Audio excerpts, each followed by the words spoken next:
स्वराज्याचे गुप्तहेर शिवनेत्र बहिर्जी नाईक यांच्या संपूर्ण कार्याचा वेध घेणारा व्हिडिओ फक्त आणि फक्त आपल्या चॅनेलवर। अफजल खानापासून पंढरपूर तुळजापूरचे संरक्षण। ठिकाण पंढरपूर।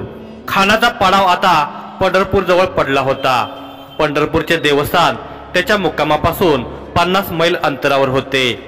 दिवसेंदिवस खानाच्या छावणीचा आकार वाढत होता। त्याच्या सैन्यात वृद्धी होत होती। आदिलशाही फरमान पाठवून तो वाटेत येणाऱ्या वतनदारांच्या सैन्याला त्याच्या जथ्यात सामील करून घेत होता। सकाळी खानाचे सैन्य भीमा नदी पार करण्यासाठी कूच करणार होते, परंतु खानाच्या मस्तिष्कात काहीतरी क्रूर कल्पना डोकावली असावी, म्हणून त्याने आपल्या काही सरदारांना आणि सल्लागार रशीदला तंबूत बोलावले होते। खानाच्या समक्ष दख्खनचा नकाशा होता। त्याचे सरदार त्याचे म्हणणे लक्षपूर्वक ऐकत होते। उद्या आपण कूच केले तर पंढरपूरच्या पुढे निघू, पण आपण असं करणार नाही। आपण आणखी एक दिवस इथंच मुक्काम करू। एक वेळ नकाशावर नजर टाकून खान आपल्या सरदारांना म्हणाला, पर हुजूर, रशीद काहीतरी बोलणार, पण त्याचे वाक्य कापत खान बोलू लागला, मी एक रणनीती आखून बोलत आहे। खबर मिळाली आहे की शिवाजी राजगडावरून साताऱ्याच्या जवळ डोंगर दऱ्यात गेला आहे। तो असं करेल असं वाटलंच होतं मला। तो डरपोक शिवाजी खुल्या मैदानात जंग लढू शकत नाही, पण खरं तर तो खुल्या मैदानात काही सह्याद्रीत सुद्धा आपल्या सैन्यापुढे टिकू शकत नाही। खान काहीसा गर्वाने बोलत होता, पण हुजूर, पावसाळा सुरू होणार आहे, त्यामुळं सह्याद्रीत आपण जायचं ठरवलं तर आपल्या विशाल सैन्याची चाल धीमी होईल। रशीदने शक्यता वर्तवली, बरोबर, म्हणून आपण त्या शिवाजीला खुल्या मैदानात खेचण्यासाठी एक प्रयत्न करू, त्याला बिळात लपू द्यायचं नाही। इलियास खान, तू पंढरपूरच्या मंदिराला नेस्तनाबूत कर, पूर्णपणे जमीनदोस्त कर, मूर्ती भंग व्हायला हव्यात। खानाने डोळे विस्फारत आदेश दिला। खानाच्या आदेशाने त्याच्या सैन्यात असलेल्या मराठी सरदारांचे चेहरे मात्र उतरले होते। पांडुरंगावर त्यांची निस्सीम भक्ती असली तरी राजकीय डावपेचात ते अडकले होते। खानापुढे ते काही बोलू शकत नव्हते, परंतु त्यांच्यातला एक, ज्याचे खानाजवळ जास्त वजन होते, असा सरदार पांढरे पाटील हा मात्र हिम्मत करून बोलला, हुजूर, पांडुरंगावर समस्त मराठ्यांची अपार श्रद्धा आहे। चांगलंच माहीत आहे, म्हणून तर मी हा डाव खेळत आहे। मराठे तह करण्यासाठी किंवा युद्धासाठी शिवाजीवर दबाव टाकतील, दोन्ही परिस्थितीत फायदा आपलाच आहे सरदार पांढरे। त्या सरदारचे म्हणणे पूर्णपणे उमजून न घेताच खान म्हणाला, पण हुजूर, आपल्या सैन्यात सुद्धा मराठा सैनिक आहेतच। सरदार पांढरे त्याचे म्हणणे मांडण्यासाठी धडपडत होता। सरदार पांढरेच्या वाक्यावर खानाने चमकून पाहिले। मग आदिलशाही सैन्याचा फक्त अल्लाजवळ इमान आहे, मग तो मराठा असो किंवा मुसलमान। जास्त भावनिक होऊ नका पांढरे, हे राजकारण आहे। आपल्या विजयासाठी हे आवश्यकच आहे। सैन्याची तशी समजूत घाला, तसं या मोहिमेत सगळ्यांना अमाप धन मिळणार आहे। आपल्या सैन्यातील मराठ्यांना ते नको आहे का? खान काहीशा कठोर शब्दात कडाडला। पांढऱ्याने इतर सरदारांचा नाईलाज झाला होता। ह्या भयानक आणि तिरस्करणीय रणनीतीचे त्यांना समर्थन करावे लागत होते। खान इतक्यावर थांबला नाही, तो त्याच्या मुलाला म्हणाला, फाजल खान, तू एक तुकडी घेऊन तुळजापूरला जा। जी हुजूर, फाजल खान म्हणाला, तुळजापूर हे भोसलेंच्या श्रद्धेचे स्थान आहे। काय बरोबर ना पांढरे? खानाने सरदार पांढरेकडे कटाक्ष टाकत विचारले। होय, पण हुजूर, तुळजापूर नको। आई भावाने भोसलेंचीच नाही तर बऱ्याच मराठी सरदारांचे कुलदैवत आहे, सरदार पांढरे चाचरत म्हणाला। खानाने पांढरेवर एक कटाक्ष टाकला आणि मोठमोठ्याने हसू लागला। कुलदैवत? फिर तो पहली चोट वही देनी चाहिए। मगर हुजूर, पांढरेचे वाक्य पूर्ण होण्याआधी खान मोठ्याने ओरडला, फाजल खान, उस देवी की मूर्ती बचनी नहीं चाहिए। आधी भोसलेचं कुलदैवत उद्ध्वस्त करा आणि मग नंतर आपण भोसलेंचा कुलदीपक उद्ध्वस्त करू, मोठ्याने हसत खान म्हणाला। खानाच्या हसण्यात सर्वच मुस्लिम सरदारांनी हास्य मिसळले। ते मोठमोठ्याने हसू लागले। काही क्षणातच त्या तंबूतले मराठी सरदार सुद्धा त्यांच्या हास्यात सामील झाले। ते सुद्धा मोकळेपणाने हसू लागले होते। ते कोणत्याही गोष्टीचा विरोध करू शकणार नव्हते। शेवटी खानाच्या नजरेत स्वतःची प्रतिमा मलिन न होऊ द्यायचा निर्णय त्यांनी घेतला होता। इलियास खान आणि फाजल खान, तुम्ही उद्या पहाटेच आपापल्या तुकड्या घेऊन निघा आणि छूट आहे तुम्हाला। मंदिरे तोडून झाल्यावर मुलकातला हवा तितका ऐवज आणि स्त्रिया लुटून घ्या। जा, सैनिकांना मौत करण्याची मुभा द्या। खान हसत म्हणाला, बाळाजी तुम्ही तत्परतेनं तुळजापूरला निघा। खानाची माणसं उद्या पहाटे निघतील, म्हणजे ते संध्याकाळपर्यंत तुळजापुरात पोहोचतील। त्याआधी तुम्ही पहाटेच वासुदेवाच्या वेशात तुळजापूरच्या पुजाऱ्यांना सूचना द्या की जवळ आलेला खान तुळजापूरच्या देवीला उद्ध्वस्त करायला सैनिक पाठवत आहे। मूर्तीला गाभाऱ्यातून काढून लपवण्यास सांगा। तसेच गावातील लोकांना सुद्धा सूचित करा। प्रत्येकाच्या दारोदारी जाऊन उद्भवणाऱ्या प्रसंगाची पूर्वकल्पना द्या। वासुदेवाचं कथन असत्य ठरत नाही असं समजून जनता सावध होईल। नाईक म्हणाले, जी नाईक। नायकांचे वाक्य ऐकून बाळाजी शेकोटीजवळून उठून वेषांतरासाठी गुफेत गेला। नाईक आणि त्यांच्या साथीदारांनी आपले गुप्तस्थळ बदलले होते। खानाच्या जथ्यासोबतच ते जंगलातून पुढे सरकले होते। खानाच्या तंबूत जी बैठक पार पडली त्याची खबर नुकतीच एका हेराने नायकांपर्यंत पोहोचवली होती। आई भवानीच्या आणि पांडुरंगाच्या मंदिरावर कुदृष्टी टाकण्याची चांगली शिक्षा मिळेल या खानाला। आनंदराव म्हणाला, ती शिक्षा त्याला मिळणारच। नाईक निश्चयाने म्हणाले आणि काहीतरी विचार करून आनंदरावाकडे वळाले। आनंदराव तुम्हीही निघा। बाळाजीप्रमाणेच तुम्ही वासुदेव बनून पंढरपुरातल्या पुजाऱ्यांना आणि गावकऱ्यांना सूचना द्या। जी नाईक। आनंदरावाने होकार दिला। हिम्मतराव तुम्ही प्रतापगडावर राजापर्यंत खानाच्या या हरकतीची खबर द्या। नाईक आणखी एका हेराला म्हणाले, होय नाईक। हिम्मतराव उठून उभा राहत म्हणाला, बहिर्जी पथकाचे दोन्ही हेर आपापल्या कामगिरीवर निघण्यासाठी वळले। तेव्हा काहीतरी सुचून नायकाने आनंदरावाला हाक दिली। आनंदराव पंढरपुराच्या संरक्षणासाठी गावाच्या बाहेर रानात धनगर मेंढ्या चारत आहेत। ते आपलेच हेर योद्धे आहेत, त्यांना सुद्धा संदेश द्या। नाईक म्हणाले, जी नाईक। नायकांना नमस्कार करून त्या हेराने निरोप घेतला। ठिकाण पंढरपूर। इलियास खानाची तुकडी पंढरपुरात दाखल झाली होती। शेकडो वर्षापासून करत आलेले कार्य पुन्हा एकदा करण्यासाठी ते सज्ज झाले होते। मोहम्मद बिन कासिम, मोहम्मद गजनवी, मोहम्मद घोरी, बाबर यांनी सिंधू पार करून हिंदुस्थान काबीज करण्यासाठी, हिंदूवर आपली जरब बसवण्यासाठी जे अपवित्र कृत्य केले होते त्याचीच आज पुनरावृत्ती होणार होती।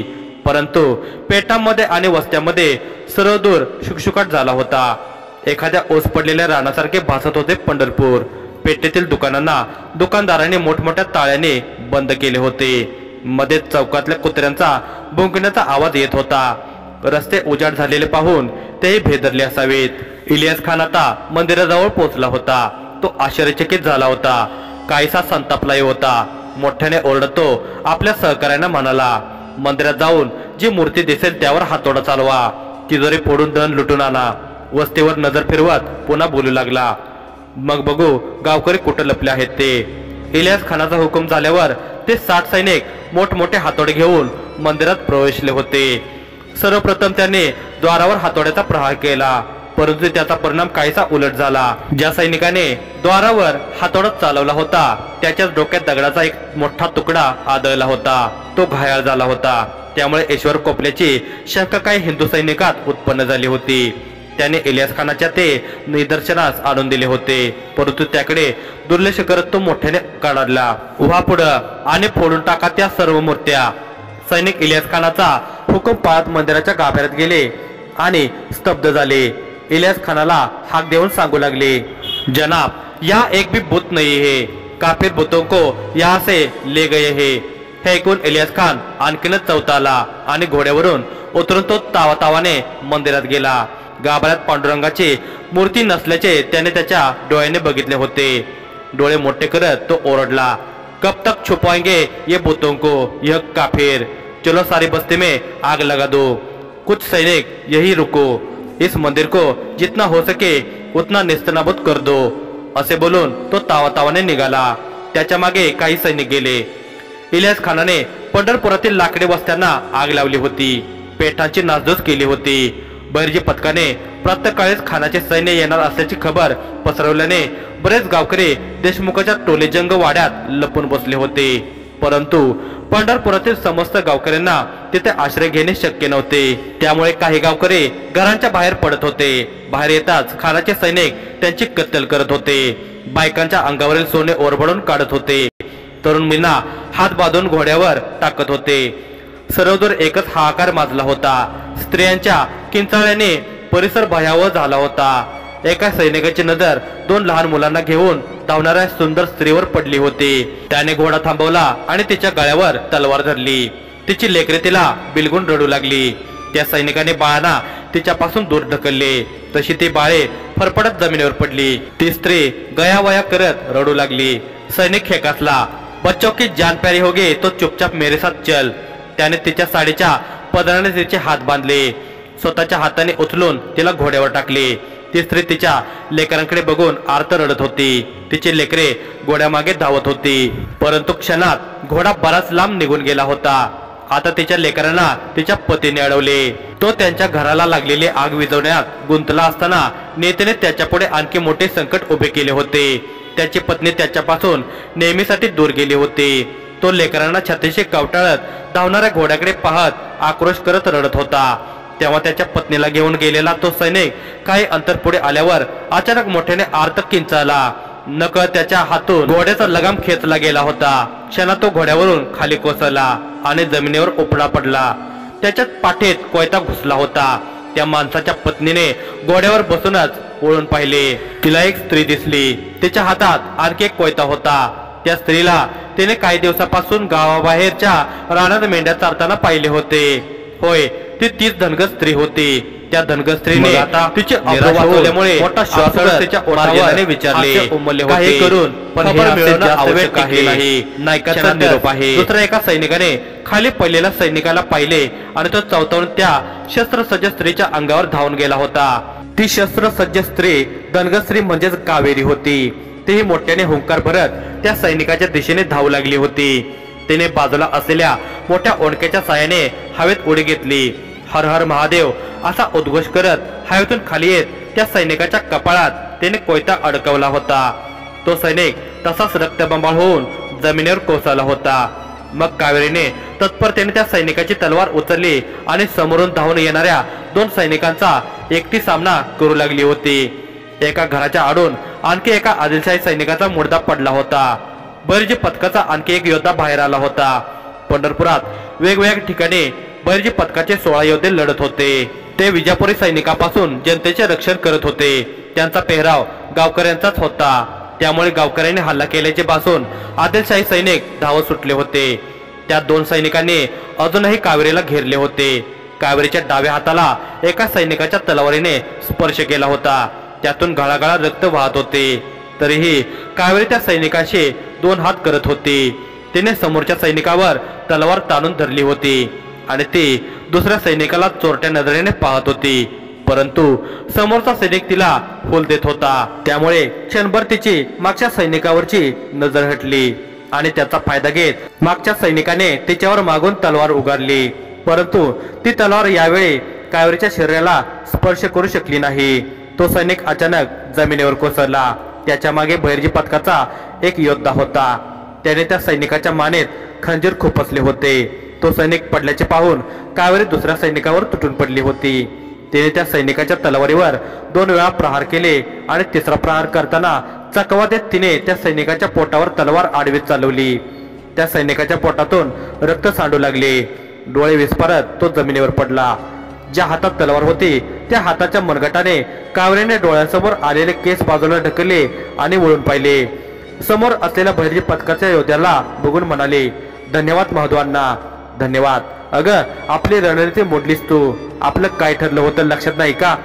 आपण सगळे हाकेच्या अंतरावर राहून विजापुरी सैनिकांना घेरणार होतो, पण तुझी तू एकटी गावाच्या खालच्या बाजूला आलीस। आधीच आपली संख्या कमी, तुला काही झालं असतं तर? तळमळीने माधवांना बोलत होते। माधवांना हेरांच्या या तुकडीतले सगळ्यात वयस्कर हेर होते। त्यांच्या आजपर्यंतच्या कारकिर्दीत त्यांनी दक्षिणेत कान्होजी जयदेंसाठी हेर म्हणून कार्य केले होते। चला, गेलेत वाटतं विजापूर सैनिक शेपूट घालून। कावेरीने हातातील तलवार त्या मृत सैनिकाच्या पार्थिवावर फेकली। कावेरी, मी काहीतरी बोलतो आहे, वैतागत माधवांना म्हणाले, परंतु कावेरी त्यांचे काही न ऐकता पुढे चालू लागली। माधवांना तिच्या पाठमोऱ्या आकृतीकडे वैतागत पाहत तिथेच उभे राहिले। तोपर्यंत तिथे बहिर्जी पथकाचे सगळे योद्धे येऊन पोहोचले होते। या मोहिमेत त्यांनी त्यांचा एकही साथीदार गमावला नव्हता। अण्णांना वैतागलेले पाहून एका हेराने विचारले, काय झालं अण्णा? पुन्हा बिनसलं का कावेरी सोबत? मग काय, लहान असो का थोर, कोणाचंच जराही ऐकत नाही ती, अण्णा काहीसे रागातच म्हणाले। अण्णांच्या वाक्याने तो हेर हसत म्हणाला, बहिर्जी पथकातला तिचा इतिहास विचारा नायकांना, ते एकट्यानं मोहीम फत्ते करणारे योद्धा आहे। होय माहीत आहे तिची ताकद, पण मुलीसारखी आहे माझ्या, म्हणून काळजी वाटते तिची. आपला राग उतरवत अण्णा म्हणाले. कावेरी त्या स्त्रीजवळ गेली होती. तिचे हात मोकळे करून तिला धीर देत होती. त्या स्त्रीने कावेरीला घट्ट मिठी मारली होती.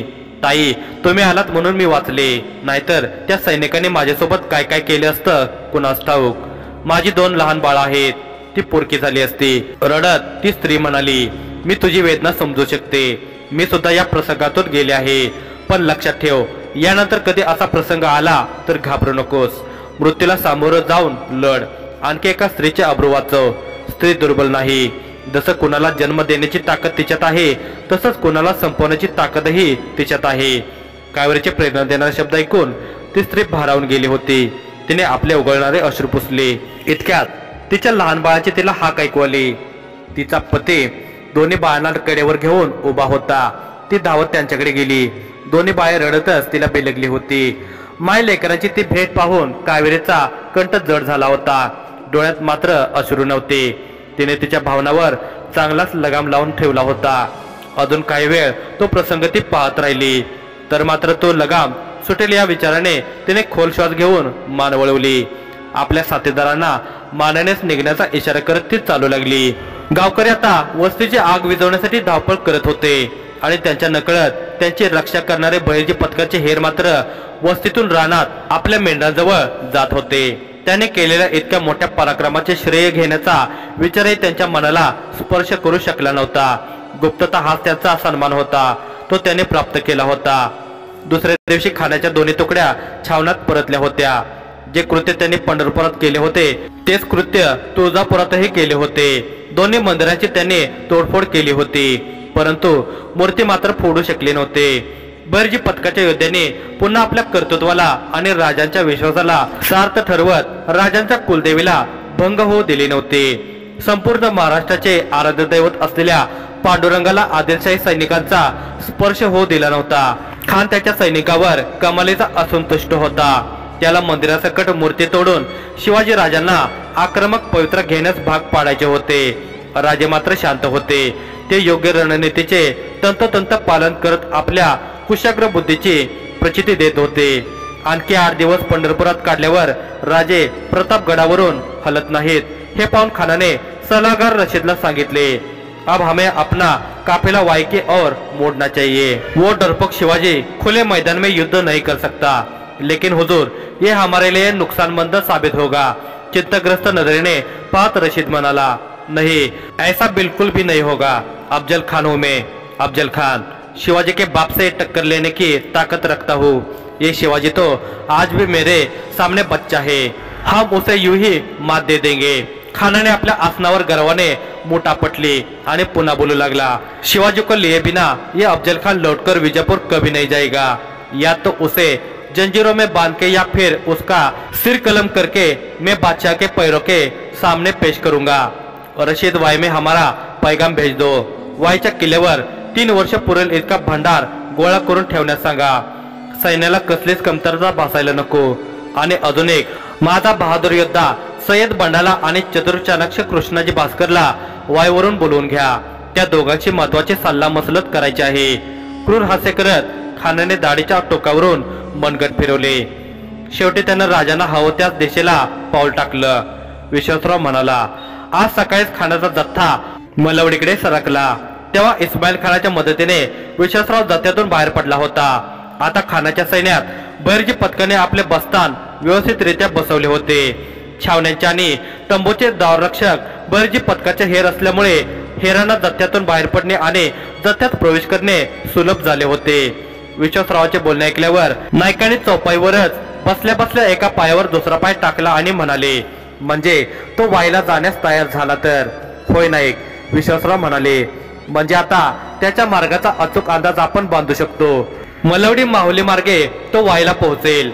नायकाने एक डोळा किंचित बारीक करत म्हटले आणि समोर पेटेल्या शेकोटीच्या हलक्या ज्वाळेवर पाऊल धरून शेकले.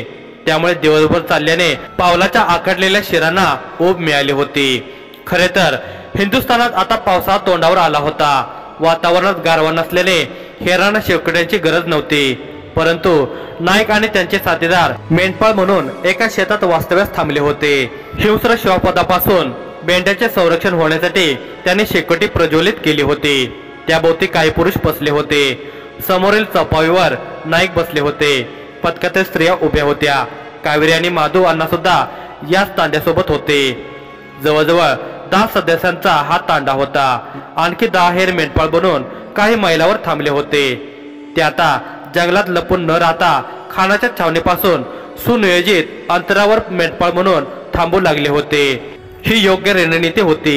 छावणीतील हेर बाजार बुणग्यांच्या रूपात मेंढपाळांच्या वेशातील हेरांना भेटून खबरांची देवाणघेवाण करत असत। खानाच्या अधिकाऱ्यांना गाफील ठेवण्यासाठी बाजार बुणगे मेंढपाळकडून दूध तूप घेऊन छावणीत परतत असत। हाच मार्ग असेल, कारण एवढा मार्ग जत्ता घेऊन जायला हाच मार्ग सुकर आहे, विश्वासरावाने सांगितले। होय, नायकाने होकारात्मक मान हलवली। पण मी फक्त इतकंच सांगण्यासाठी आलो नाही। ही खबर मी एखाद्या जासोदा करवी सुद्धा सांगितली असती। विश्वासरावाचे वाक्य ऐकून सगळ्यांनी एकदम माना वळवल्या। खानाने आता कोणता क्रूर डाव आखला असावा या विचाराने सगळ्यांनाच घेरले होते। बोला विश्वासराव, काय आहे खानाचं नियोजन? नायकाने विचारले। नाईक, तशी नवी रणनीती अजून त्यानं हे आखली नसावी। ती टाकण्यासाठी त्यानं कृष्णाची कुलकर्णीला बोलावलं असावं। पण ही वार्ता सुद्धा गंभीर नाही। आता नायकाचे डोळे त्रासिकपणे बारीक झाले होते। ते गंभीर आवाजात विश्वासरावाला म्हणाले, मग जी गंभीर वार्ता आहे ती तत्परतेनं सांगा। नाईक, खानाचे काही हेर राजावर लक्ष ठेवून आहेत। गेल्या काही दिवसापासून मी त्यांच्यावर काटेकोरपणे लक्ष ठेवून आहे, विश्वासरावाने सांगितले। उत्तम, नायकाने प्रशंसा केली। खानाच्या त्या हेराकडे खानाच्या शिक्क्याचा एक परवाना आहे। तो द्वाररक्षकांना दाखवून ते केव्हाही छावणीत येतात, थेट खानाला एकांतात भेटतात आणि निघून जातात। ही पारंपरिक चालत आलेली हेरगिरीची पद्धत होती। बहिर्जी पथकाने हीच मोडीत काढली होती। बहिर्जी पथकाच्या हेरांची ओळख फक्त राजांनाच माहीत असल्याने शत्रूच्या हेरांनाही कळू शकत नव्हते की राजांचे हेर नेमके कोण आहेत। त्यासाठीच बहिर्जी पथकाचे हेर राजांना भेटायला जाताना कुठला परवाना न दाखवता एखादे सोंग वटवून जात असत। तुम्ही त्यांची ओळख लक्षात ठेवली आहे का? नायकाने शांतपणे विचारले। होय, 6 माणसं आहेत ती। सगळ्यांचे चेहरे पेहराव, चेहऱ्यावरील बारीक सारीक खुणा तंतोतंत लक्षात आहेत। मग तुम्हाला लवकरच शिरवळला जायला हवं। विश्वनाथजी तुमच्या वर्णनानुसार त्या हेराचे चित्र रेखाटतील, त्यामुळं आपल्याला त्या हेरावर लक्ष ठेवणं सोयीस्कर होईल। जी नाईक। हो नाईक, त्याच विश्वनाथ बद्दल बोलत होते, जो शिवबाराजांचा बालपणीचा सवंगडी आणि एक उत्तम चित्रकार होता। त्याला सुद्धा बहिर्जी पथकात महत्वाचे स्थान होते। एक प्रकारे तोही हेर पथकाचा अधिकारीच होता। शिरवाच्या जंगलात असलेल्या गुप्तस्थळी गुफेत विश्वनाथजी हेराने केलेल्या वर्णनानुसार किल्ल्याचे नकाशे रेखाटत असे। त्यामुळे राजांना मोहिमेसाठी योग्य मार्गदर्शन होत असे। आता खान स्वराज्याच्या जवळ पोहोचत होता। त्याचे डावपेच राजापर्यंत पोहोचण्यासोबतच त्याच्या हेरांचा बंदोबस्त करणे हे सुद्धा तितकेच महत्त्वाचे होते।